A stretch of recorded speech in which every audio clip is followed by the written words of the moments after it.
teman-teman, ketemu lagi dengan saya. Kali ini aku mau nge-review Matic-nya ya, CVT-nya. Nanti kita coba di jalan.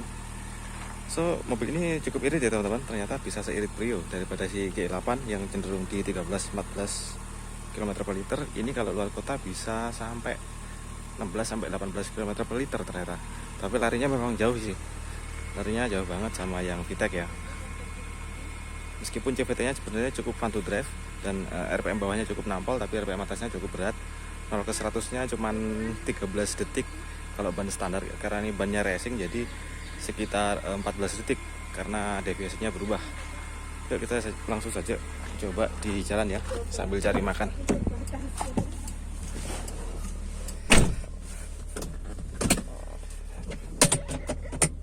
Hal yang kusuka dari si GD3 ini rampingnya ya teman-teman.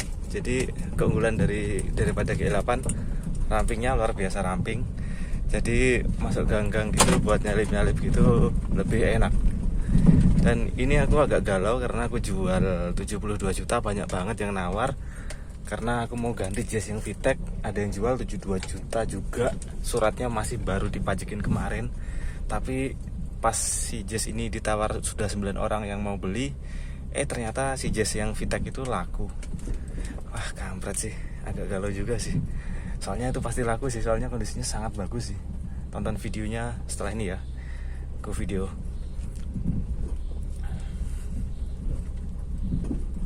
Oke teman-teman, yap, ini keluar gang dulu. Habis itu kita coba performance dari ininya ya, Matic-nya ya.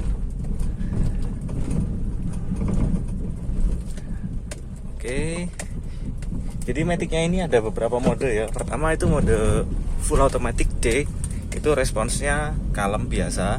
Terus kemudian ada S itu lebih racing ya, RPM-nya bisa gantung sampai 1,5.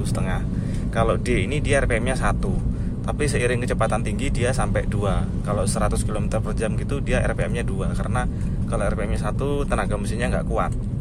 Karena semakin kencang itu butuh daya yang lebih besar, jadi harus butuh tenaga yang lebih kuat.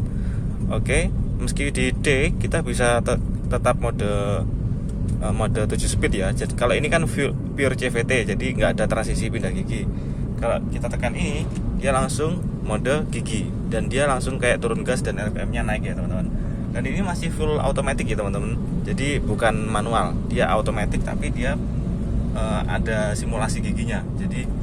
Jadi ada pindah giginya gitu. Kita gas ya.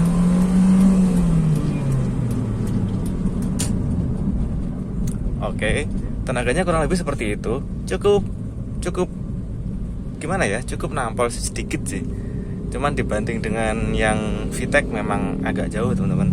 Terutama kalau 60 ke atas baru terasa bedanya. Tapi kalau untuk harian sudah cukup, tapi nggak lebih dari cukup ya. Kalau si G8 kan sedikit lebih dari cukup. Oke, di situ full auto ya. Jadi dia tuh 3. Terus jika kita pencet ini, tombolnya ini, dia langsung M itu manual teman-teman. Nah kalau manual gini teman-teman, ini pure manual ya, jadi bisa dipindah gigi dan nambah gigi dari tombolnya ini. Ini yang kusuka dari Jazz, meskipun tipe IDSI, setir Matic ini tetap tidak dihilangkan sama sekali.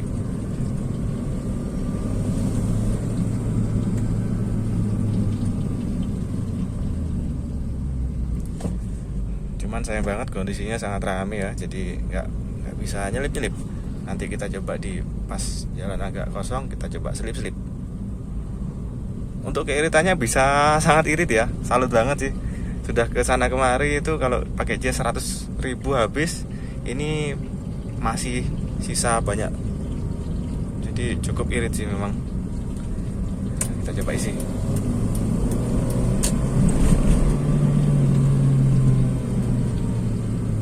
Buat nyelip-nyelip tuh juga enak loh. Oke, kita coba selip-selip lagi ya, nanti kita tunggu.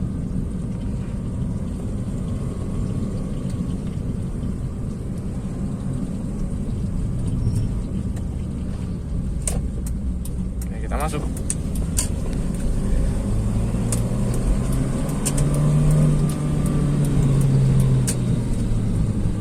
Tuh, buat nyelip-nyelip tuh asik loh. Cukup pede loh, meskipun cuman 88 HP kayak Brio, tapi torsinya tuh keluar di RPM yang sangat bawah gitu sih. Jadi nampolnya tuh kerasa banget. Kalau RPM bawahnya tuh sama deh kayaknya sama VTEC ya, kecuali RPM 3 ke atas baru memang sedikit beda tenaganya. Ini bagus ya. Tuh enak loh. Jadi RPM bawahnya tuh nampol sih. Oke, ini jalannya susah buat nyalip di sini tuh. Nah, ini jazz idola nih, banyak yang suka nih jazz depan nih.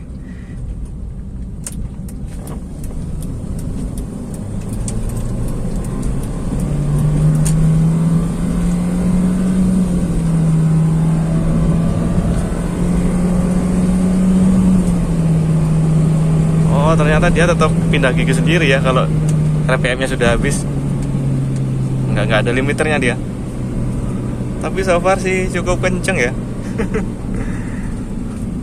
Memang nggak sekencang si G8 ya, tapi sudah cukup kencang.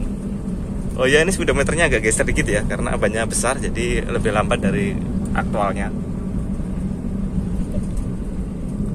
Oke, sudah cukupan ya. Jadi kurang lebih seperti itu karakternya teman-teman. Cukup kencang.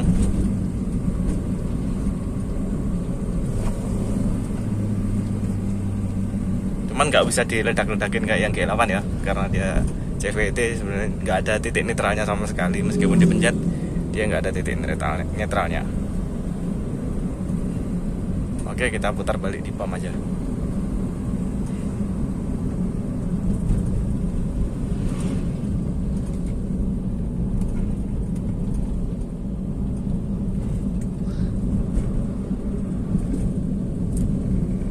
Oke, kita coba putar balik dulu teman-teman.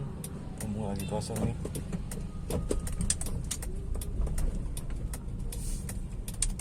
Oke, kita coba gas ya.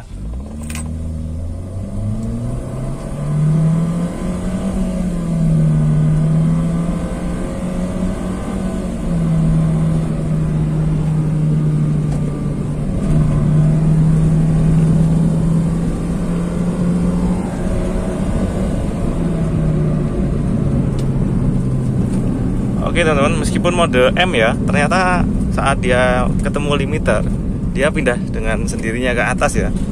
Jadi nggak murni manual juga ya. Jadi dia punya batas atas sama batas bawah berarti. Kalau si G8 kan dia nggak punya batas atas, tapi dia punya batas bawah. Kalau RPM-nya terlalu rendah, dia bisa turun sendiri. Kalau ke atas, RPM-nya tinggi, dia batas limit, dia nggak mau naik gigi. Kalau ini dia bisa naik gigi dengan sendirinya teman-teman.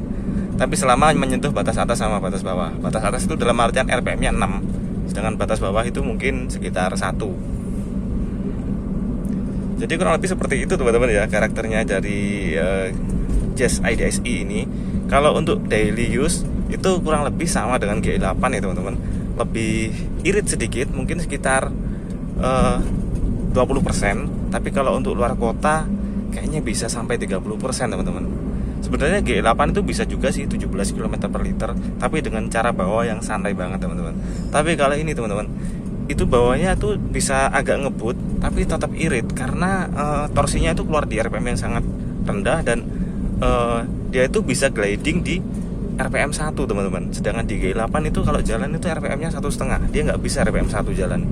Karena Matic-nya itu running operation-nya minimum 1.500 ya. Kalau ini dia bisa sampai 1.000 teman-teman. 1.100 itu bisa. Jadi di situ sih titik hematnya CVT ini. Cuman teman-teman, CVT ini banyak kelemahannya ya. Salah satunya adalah nggak reliable dan loss powernya cukup tinggi ya. Tapi ternyata loss powernya tuh nggak separah di G8 kalau menurutku. Soalnya ini rasanya bener-bener kayak ya 88 tenaga kuda beneran gitu sih rasanya. Sedangkan si G8 itu 120 HP tapi rasanya tuh kayak 100 HP gitu sih. Loss powernya tuh sangat tinggi dan mesinnya tuh kayak terbebani oleh transmisinya gitu. Jadi mobilnya itu nggak bisa ngegelinding dengan ringan gitu sih. Kalau ini tuh kayak ngegelinding banget sih. Gas tuh cuman disentuh-sentuh dikit gitu, dia jalannya sudah ngacir aja gitu sih. Udah ngegelinding gitu sih. Itu sih bedanya sama yang G8 itu. Makanya Honda kembali ke CVT ya, karena menurut saya ini transmisi paling ideal untuk harian dan untuk buru-buru pun menurut saya jika pakai pedal shift itu cukup mumpuni. Dan smoothnya itu bener-bener nggak ada obat sih.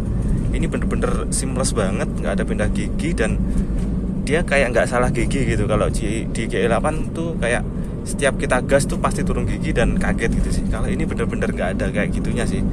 Jadi kita gas semut pun dia juga menghasilkan daya dorong yang smooth. Jadi itu penumpang itu bener-bener nggak kaget sama sekali sih.